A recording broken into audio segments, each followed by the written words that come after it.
Merhaba, iyi günler. Bugün Adalet ve Kalkınma Partisi içindeki iktidar mücadeleleri hakkında görüşlerimi aktarmak istiyorum. Aslında Adalet ve Kalkınma Partisi demek çok doğru olmayabilir. Bu esas olarak Tayyip Erdoğan'ın, Cumhurbaşkanı Tayyip Erdoğan'ın çevresinde, onun merkez alındığı bir yerde, partinin çok da fazla fonksiyonu yok. Tabii ki Erdoğan 21 Mayıs'taki kongrede partinin de başkanı, genel başkanı olunca artık tekrardan Erdoğan ve AKP özdeşleşmiş olacak. O zaman AKP tekrar diyebiliriz ama son bir hafta 10 gün boyunca hala ayırmakta yarar var. Bu mücadele inişli çıkışlı bir grafik izliyor. En son Cumhurbaşkanı Erdoğan uçakta gazetecilere bir takım açıklamalar yaptı. Bu kavga ile ilgili olarak bir takım açıklamalar yaptı ve bu açıklamaların ışığında kavga eden taraflar, mücadele eden tarafların her biri ayrı ayrı Cumhurbaşkanı'nın kendilerini doğruladığını söylediler. Böyle ilginç bir durum çıktı ama daha baskın olan, hani Pelikan diye adlandırılan gruba yakın olan kesim daha fazla kendilerinin haklandığını, haklı gösterildiğini söyledi. İslamcı olarak bilinen kesimler ise daha az bir şekilde ses çıkardılar ya da en fazla şunu söylediler: Cumhurbaşkanı söyledikleri sizi haklı çıkarmaz şeklinde bir polemik gidiyor. Şimdi bu yayının başında kimdir dedim ama isim vermek istemiyorum. Yani şöyle isim vermek istemiyorum. Tek tek şahıslar olarak değil ama burada bir takım profiller var. Bir kere şunu görmek lazım. Bu aslında bir İslamcılık kavgası değil. Şu anda kaybeden, etkisizleşen, etkileri azalan, marjinalleşen kesimlerin İslamcılığa daha fazla sahip çıktıkları, daha doğrusu Adalet ve Kalkınma Partisi'nin köklerine daha fazla sahip çıktıklarını biliyoruz. Ve dolayısıyla buradan hareketle de onları İslamcı olarak tanımlamak kolayımıza geliyor. Ama ilginç bir şekilde bu isimlerden bazıları kendilerinin İslamcı olarak tanımlanmasını istemiyorlar ama argüman olarak böyle. Burada yanıltıcı bir durum var, o da şu: bu kişiler bu kavga ya da bu iktidar savaşı olana kadar bu İslamcı diye tanımlanacak kimliklerini çok fazla öne çıkartan kişiler değildi. Genellikle Erdoğan'ın icraatlarını çok da fazla eleştirmeyen, genellikle muhalefeti eleştiren, yani bir hareketin kendi içerisindeki tartışmalara çok fazla dahil olmayan, hele bunlara İslamcılık perspektifinden dahil olmayan kişilerdi. Ama kaybetmeyi gördükleri andan itibaren daha bir köklere yönelik, başlangıç noktalarına yönelik daha İslami argümanları dile getirmeye başladılar. Öte yandan kazanır gibi görünen çevre ise İslamcılıkla çok alakalı olmayan isimler öne çıkıyor.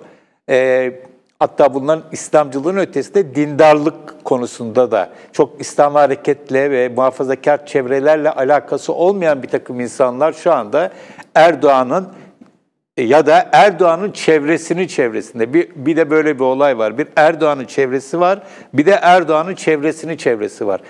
Tartışma daha çok ya da iktidar mücadelesi daha çok Erdoğan'ın çevresinde cereyan ediyor. Hemen etrafında cereyan etmiyor. Dolayısıyla Erdoğan'ın bu tartışmanın doğrudan tarafı olduğunu söylemek çok da gerçekçi değil. Hep ikinci, üçüncü şahıslar üzerinden yürüyor ve bu anlamda da öne çıkan figürlerin Erdoğan'ın ailesinden isimler olduğunu görüyoruz. Çocukları ve damadı ve damadının kardeşi gibi daha yakın akraba çevresinden isimlerin etrafında bir güç toplayan gazeteciler var ama sadece gazeteciler değil.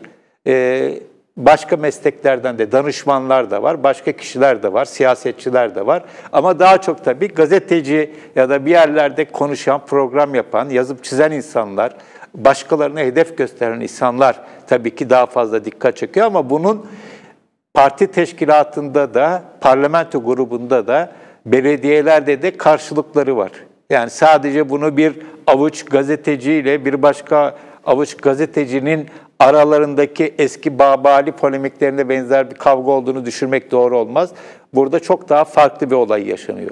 Şimdi bu olayın içinde tabii ki bir İslamcılık boyutu var ama ortada İslamcılık diye bir şey olmadığı için, Tayyip Erdoğan da zaten konuşmasında bunu söylediği için bir kitle partisi ve yani %50 civarında oy alan bir liderden bahsediyoruz. Dolayısıyla bunun bir sadece İslamcılıkla kendini sınırlamak istemeyecektir ki çok fazla bunu yapmıyor. İslamcılığı öne çıkarttığı anlar oluyor ama İslamcı sıfatını tek başına taşımak istemiyor. Burada olay biraz daha farklı bir olay var. Bunu aslında son dönemde özellikle yaptığım yayınlarda altını çizdiğim bir takım hususları tekrarlamak istiyorum. Buradaki temel husus bence Tayyip Erdoğan'ın belli bir aşamadan itibaren özellikle Gezi süreci, ardından 17-25 Aralık, daha sonra cemaatle diğer kavgalar, aslında bir MİT krizi de var ama o daha ikinci planda. 17-25 Aralık ve nihayet cemaatle olan kavga, savaş ve nihayet darbe. Bu süreçlerin hepsinde gerek Gezi'de, gerek 17-25 Aralık'ta, gerek diğer olaylarda hedefin doğrudan kendisi ve yakın çevresi olduğunu düşündü Tayyip Erdoğan. Ve bu anlamda da kendisini ve yakın çevresini ve iktidarını koruma sahikiyle daha fazla hareket eder oldu ve bu anlamda da eski aktif Erdoğan'dan daha defansif bir Erdoğan'a geçildiğini gördük. Ve bu yeni dönemde aslında bu darbelerin her biri Gezi kısmen ama 17-25 Aralık çok daha sertti ve 15 Temmuz bambaşka bir olay tabii. Bunların hepsinden bir şekilde sıyrıldı, bunları bertaraf edebildi. Ama bunlardan hepsinde yara aldı. Yara alarak bertaraf etti ve bertaraf ettikçe her bir aşamayı, engeli aştıkça iktidarını daha da arttırdı ve çevresinde güç sahibi olan insanların elinde, siyasi iktidarın içerisindeki güçleri kendi elinde topladı. Devletin diğer kurumlarının güçlerini de kendi elinde büyük ölçüde topladı. En son anayasa değişikliğiyle bu iş artık iyice kesinleşti. Böyle bir süreç yaşanıyor. Ve burada Erdoğan'ın Gezi'den başlayarak, özellikle Gezi'den başlayarak ve ondan sonra 17-25 Aralık'la beraber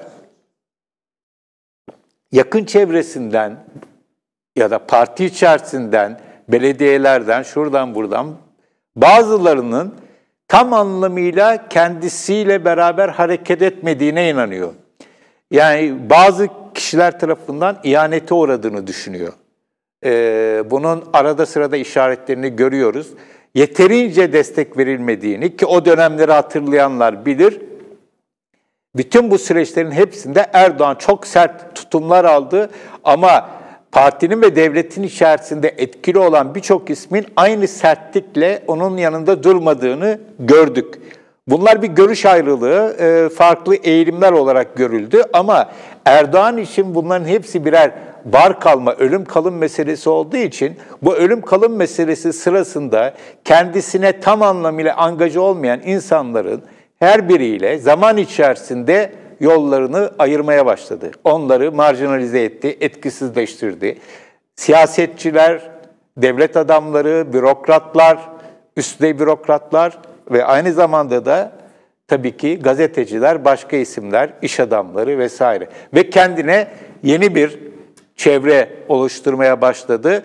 Bu çevrenin sanıldığı gibi Erdoğan'ın yeni çevresi sadece ve sadece yeni, trene sonradan binen insanlardan oluşmuyor. Eskiden beri olan insanlardan da var. Yani milli görüş geleneğinden olan insanlar da var. Çoğu marjinalize olmuş olsa bile hala var. Tek tük de olsa hala var.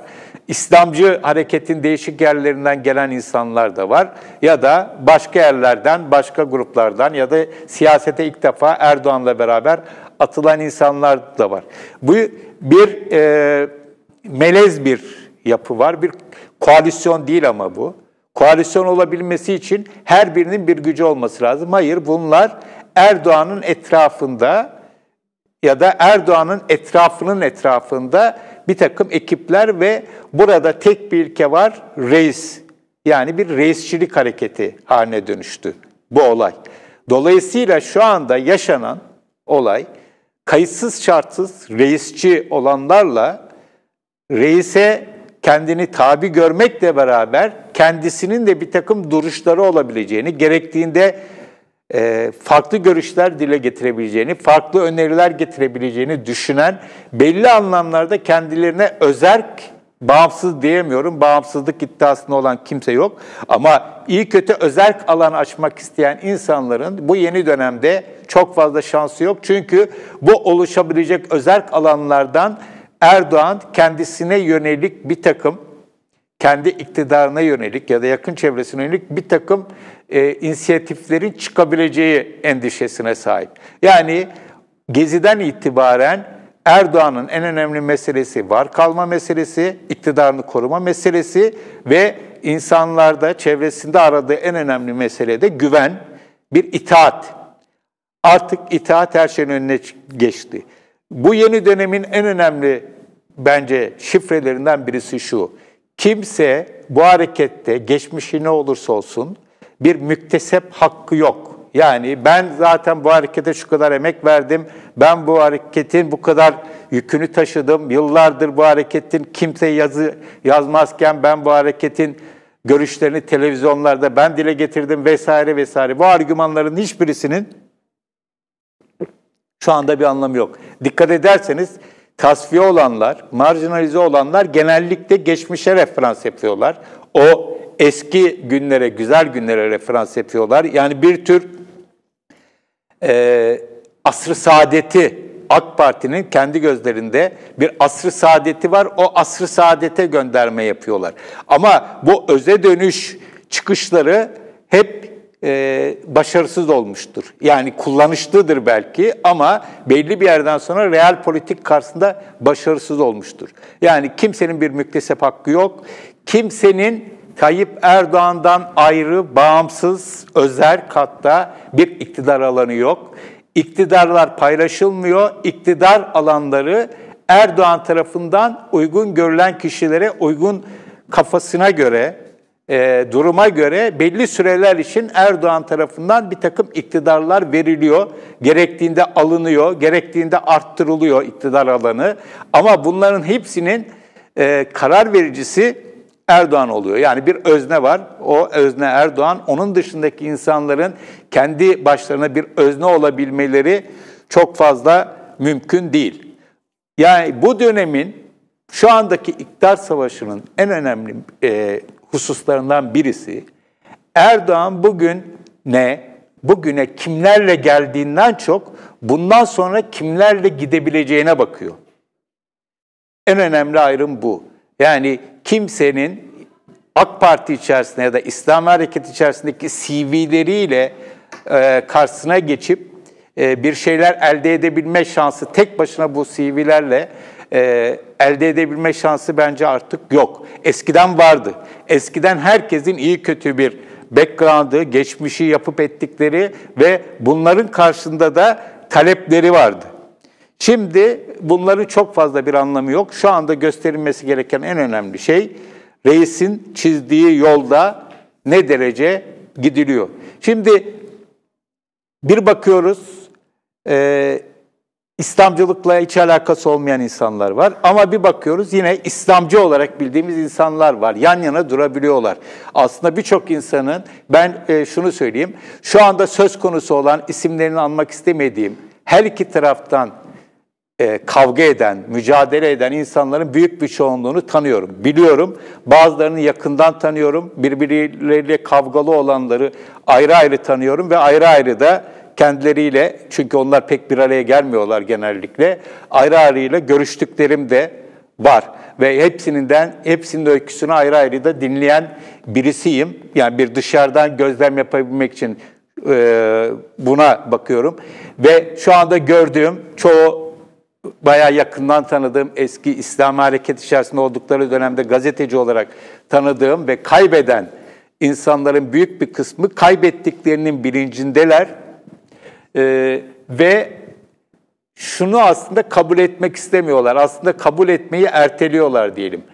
Yani bu Erdoğan'dan kaynaklanmıyor düşüncesindeler, iddiasındalar. Yani kendilerinin marjinalize olması Erdoğan'a rağmen gerçekleşiyor diye söylüyorlar. O çok eskiden beri bildiğimiz, kendisi iyi, çevresi kötü. Çevresinde birileri var. Onlar arada bir perde oluşturuyor iddiasındalar.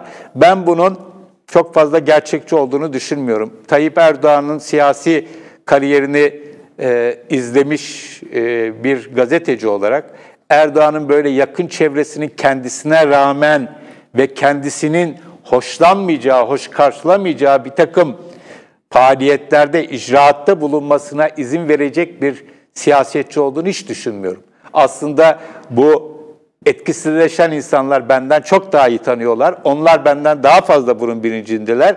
Ama bununla yüzleştikleri andan itibaren çok ciddi bir yol ayrımıyla karşı karşıya kalacaklar. Şu anda bir şeyleri sürekli, hani o gerçekle yüzleşmeyi sürekli erteliyorlar.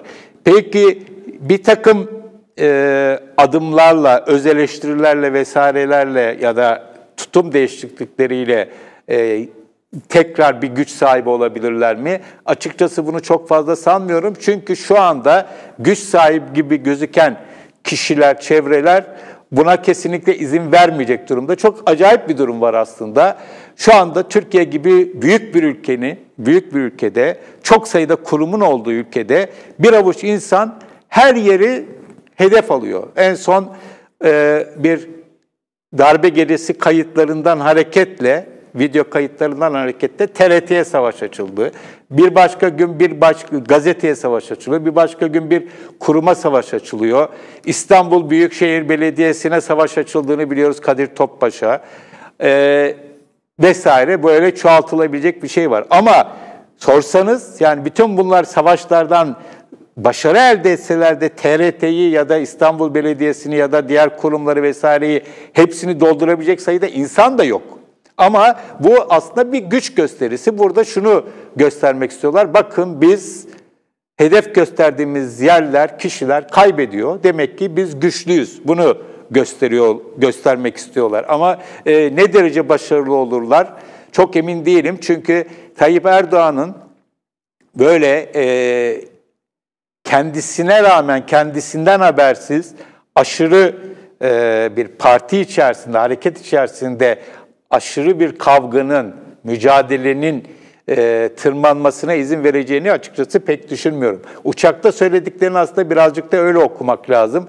Fehmi Koru bugün kendi blogunda benzer bir şey söylemiş. O biraz fazla yumuşak bakmış, yazdığı, onun söylediği şu aslında: her iki tarafa da kavga eden gazetecilere diyor, siz haddinizi bilin, gazetecinizi yapın, siyasete karışmayın demek istedi diyor. Ben bu kadar basit olduğunu sanmıyorum. Çünkü bir kere olay sadece bir gazeteciler arası kavga değil. Gazeteciler arası, şimdi gazeteci diyorum ama birçok ismin bu sıfatı hak ettiğine çok açıkçası emin değilim. O ayrı bir husus. Ama gazeteler üzerinden, televizyon kanalları üzerinden yürüyen kavga aslında çok daha dipteki bir kavganın su yüzüne çıkması. Şimdi burada ne olabilir? Birileri kaybediyor, birileri kazanıyor ama bugünün kazananlarının yarının kaybedeni olmayacağının bir garantisi yok. Dolayısıyla burada neye bakmamız gerekiyor? Bir, kazananlar, yükselenler ne yapacaklar? Buna bakmamız lazım. Bir de kaybedenler ne yapacaklar? Kaybedenler aslında çok fazla bir şey yapamıyorlar. Daha önceki AK Parti içerisinde belli bir gücü olup kaybedenleri gördük. Bunlar genellikle güçlü oldukları anda tasfiye olmuyorlar. Güçleri büyük ölçüde azaldığı zaman birden bir bakıyoruz ki aynı zamanda etkisizleşmişler ve zaten açık bir şekilde tavır almaktan da çekiniyorlar. Ama bir nokta geliyor ki artık o saatten sonra tavır alsalar bile hiçbir işe belki de yaramayacak, hiçbir şey olmayacak. Şimdi aynı olayı burada da yaşayacağız. Şu anda tasfiye olan gazeteci vesaire, etkisizleşen siyasetçi, milletvekili, bakan, şu bu, belki belediye başkanı, bunların bir süre insanlar onların etkisizleştiğini görüp acaba bir tepki verecek mi vesaire diye bakacak. Onlar önce bir kol kırılır yen içinde diyerek çok fazla şey yapmayıp kendi işlerini atacaklar. Daha sonra bir şeyleri niyetlenmeye kalktıkları zaman da yapacak çok fazla bir şey olmadığını görecekler. Böyle bir öyküsü var Adalet ve Kalkınma Partisi'nin. Bir anlamda birilerinin miadı doluyor. O miadı dolmasına tek başına lider karar vermiyor. Miadı dolan kişiler de kendi attıkları adımlarla, daha doğrusu atmadıkları adımlarla kendi miadlarının hızlı bir şekilde dolmasına yol açıyorlar. Peki kazanır gibi görünen kişiler ne yapacaklar? Şu anda keyifleri yerinde, onu görüyoruz. Etkililer, yani bir pelikan bildirisi gibi bir şey kaleme alındı. Ahmet Davutoğlu kısa bir süre içerisinde yani gitti, yok oldu yani. Bütün etkisi kalktı. Hedef gösterdikleri insanlar gidiyor ki bunların bir kısmıyla yakın bir zamana kadar pekala beraberlerdi. Ama öyle bir üslup ve üslupsuzluk var ki bu şu anda kazanır gibi görünen kişilerin, çevrelerin kendi işlerinde de kısa bir vadede pekala bir takım kavgalar çıkarmış gibi hissediyorsunuz, ona bakıyorsunuz ama belli olmaz tabii. Bu tür işler belli olmaz. Ama burada olay şu, olay Tayyip Erdoğan'la başlayıp Tayyip Erdoğan'la bitiyor ve benim ısrarla söylediğim Tayyip Erdoğan'ın bir krizi var. Bu aynı zamanda Tayyip Erdoğan takipçilerinin yani reisçilerin de ve reisçiliğin de bir krizi var. Bu krizler böyle iç kavgalarla vesairelerle onu tasfiye edip onun önünü açmalarla falan aşılabilecek bir kriz değil. Çünkü bu krizin aşılabilmesinin bence yegane yolu tekrar demokrasi, temel hak ve özgürlüklere vesaireye bu tür hususlara yönelmek olur. Ama Türkiye artık her geçen gün bundan çok daha fazla uzaklaşıyor. Dolayısıyla daha biz bir süre daha bu içerideki kavgaları takip etmeye devam edeceğiz. Bir diğer husus da tabii şu, muhalefetin bir etkili bir şekilde kendisini gösteremediği bir ortamda bu çok daha ciddi bir şekilde kendini gösteriyor. Arkadaşlar bir not ilettiler bana. Abdullah Gül yarın Cuma çıkışı açıklama yapacak. Bunun nedeninin ne olduğunu biliyoruz. Adalet ve Kalkınma Partisi sürekli olarak Abdullah Gül'den açıklama yapmasını istiyor. Abdullah Gül de bu açıklamasını genellikle cumaları konuşuyor. Cuma namazından sonra böyle bir açıklama yapacağını duyurmuş. Ne diyecektir? İsterseniz bunu yarın bir vakit yaratıp yarın açıklamasından sonra konuşmaya çalışalım ama demin bahsettiğim olaya gelecek olursak Abdullah Gül bir zamanlar bir şey yapsaydı belki belli bir etki yaratabilirdi ama bu saatten sonra Abdullah Gül'ün yapacağı çıkışların, açıklamaların tabii ki bir etkisi olur. Tabii ki bir etkisi olur ama çok büyük köklü değişikliklere yol açacak açıklamalar yapması mümkün değil. Referandumdan önce mesela bir açıklama yapmış olsaydı, net bir açıklama yapmış olsaydı, oyunun rengini belli etmiş olsaydı, o zaman işin rengi belki değişirdi ama artık bu saatten sonra yapacağı açıklamayla ne olur açıkçası çok emin değilim. Evet, şimdilik söyleyeceklerim bu kadar. Eğer yarın Abdullah Gül üzerinde konuşmayı hak eden bir açıklama yaparsa ki çok emin değilim sanmıyorum, bir zaman yaratıp belki onu da yarın burada değerlendiririz. Şimdilik bu kadar söyleyeceklerim. İyi günler.